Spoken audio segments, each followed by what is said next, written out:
Hi, I am Amanda Lyons, and this is my informative presentation over corporal punishment on children. Corporal punishment is a very widely used practice across the United States, but for several years it has been an extremely hot topic. Many people want to do away with it completely, but others say it is absolutely necessary in raising our children. So who is correct? While there has been a great deal of research on the issue, there is still not a right or a wrong answer to this question. We can go over the reasons corporal punishment is a good thing and the reasons corporal punishment is a bad thing, but in the end, it's up to the parents to make that decision and live with the consequences of their choices.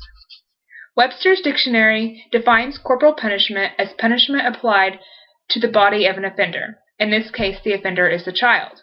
Several people have the opinion that corporal punishment on children is wrong and has damaging effects to their development.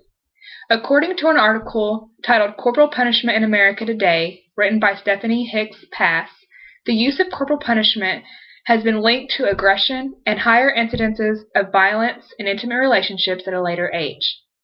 People seem to think that when a child experiences violence like this, they will reenact this violence later on in their lives.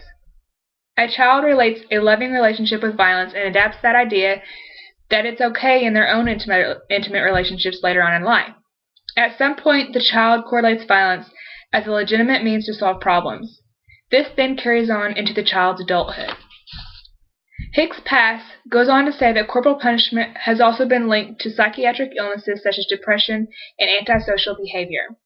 According to Felicity Harper in her article titled Corporal Punishment in Kids, corporal punishment has also had a hand in problem drinking, child abuse, wife abuse, and aggression in children.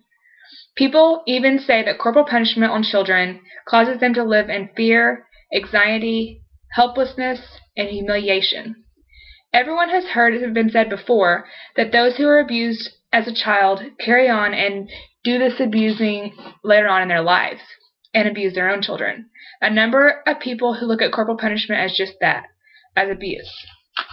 An article written by Daniel Robinson titled Changing Beliefs About Corporal Punishment says that 1,157,127 American children are spanked or paddled each year, and nearly 20,000 of these are seriously injured. People who are against corporal punishment feel that it ruins the loving relationship between parents and their children, and that alternative methods are just as effective. Still yet, it seems all children have been spanked or swatted at some point in their lives. Not all children who experience corporal punishment suffer the negative consequences. Supporters of corporal punishment do not see it as physical abuse, but rather encompassing reasonable force in order to get their child to mind and behave. It should not be used to cause children pain, but to correct children's bad behavior. Corporal punishment in our region of the United States is still widely used, and while there are those who are very opposed to it, there are still very many supporters. Hicks Pass says 94% of parents with toddlers continue to spank. According to Robinson, there are 12 central and southern states that account for 80% of corporal punishment nationally, and Oklahoma is one of these. Many people feel like this is directly related to the fact that we are in the Bible Belt, where corporal punishment is preached. Robinson went on to say that only 38% of Southerners are opposed to corporal punishment, whereas 66% are opposed on the East Coast.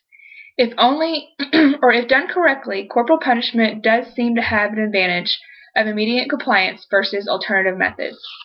Supporters of this type of punishment should still realize that inflicting corporal punishment out of anger and rage is very dangerous.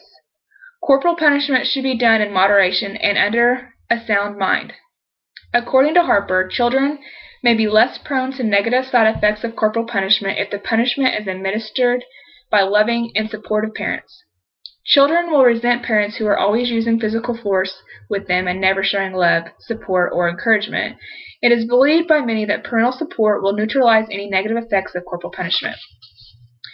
Other factors that seem to play a role in corporal punishment are marital status and household income.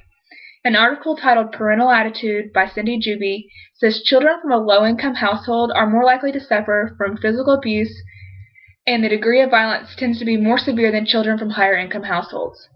Social status appears to play a role in what degree of corporal punishment is used. As mentioned, Marital status also seems to play a part. Being a single parent may strain finances and limit the time a parent can spend with a child, which seems to increase the risk for corporal punishment and maltreatment. In addition to these factors, research shows that ethnicity and gender affect corporal punishment as well. Corporal punishment has been around since the dawn of time. Although it is difficult to define exactly how far is too far, one thing is obvious. Completely ridding the United States of corporal punishment on children will not happen anytime soon. It is a very sticky subject with several different views and opinions. Every family is different and therefore may or may not need the use of corporal punishment. We still cannot answer the question, is corporal punishment right or is it wrong? But I think everyone can agree with the statement, the punishment should fit the crime. Thank you.